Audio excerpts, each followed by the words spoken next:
Hi, Dr. Ian here. Today I want to talk to you about block fasting and the strategies and benefits by utilizing this particular strategy.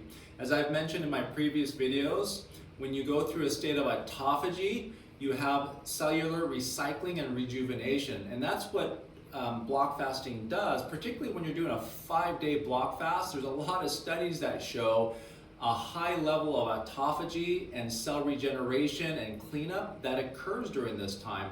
But they've also found that stem cells increase on days 4 and 5 of doing a block fast. That's why you need to do it longer when you're doing this advanced type of strategy for more than just 1 day. You want to go up to 5 days because that's what the research substantiates in having a high level of autophagy and also stem cell release.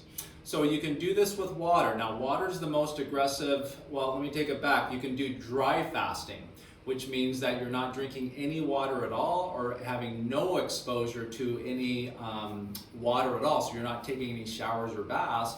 And so that's what a dry fast is. But I don't recommend that to any of my patients, and so I wouldn't recommend that for you.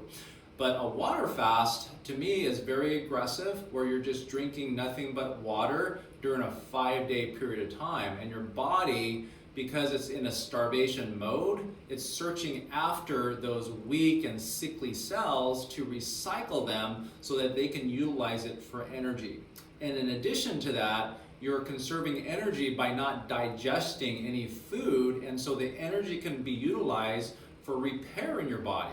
So it's really good to do this from a therapeutic standpoint. And if you're not feeling good, you want to do these 5 days per month for about 3 months. And then after that, you can do it maybe once a quarter. And then after that, once every 6 months, and then do it for, a couple times a year or as needed when you're feeling that your vitality levels or health levels are compromised. And so you may want to consider doing this water fast. Now, you can also use broth. So if you feel that your digestion is not quite at 100%, where you're starting to bloat after eating certain foods, or maybe not even eating any foods at all, and you're bloating in between time, or having some acid reflux or constipation or diarrhea issues, you may want to do a broth fast, because by bringing in a high concentration of collagen will help to heal your gut lining. Now, the third option, and this is what I'm going to demonstrate during the 5-day challenge, is the fasting mimicking diet. And this was produced by Dr. Longo out of USC.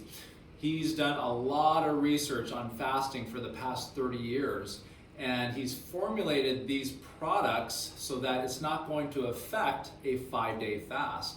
And it's going to replicate what one that goes through a 5-day water fast, very similar to a fasting mimicking diet. So what it is you're eating certain foods on a daily basis so that you're not starving during this process. So it creates a level of satiety and gives you some energy, but the bottom line is by the 5th day, you're still benefiting from all of the great physiological benefits when you're doing this 5-day fast.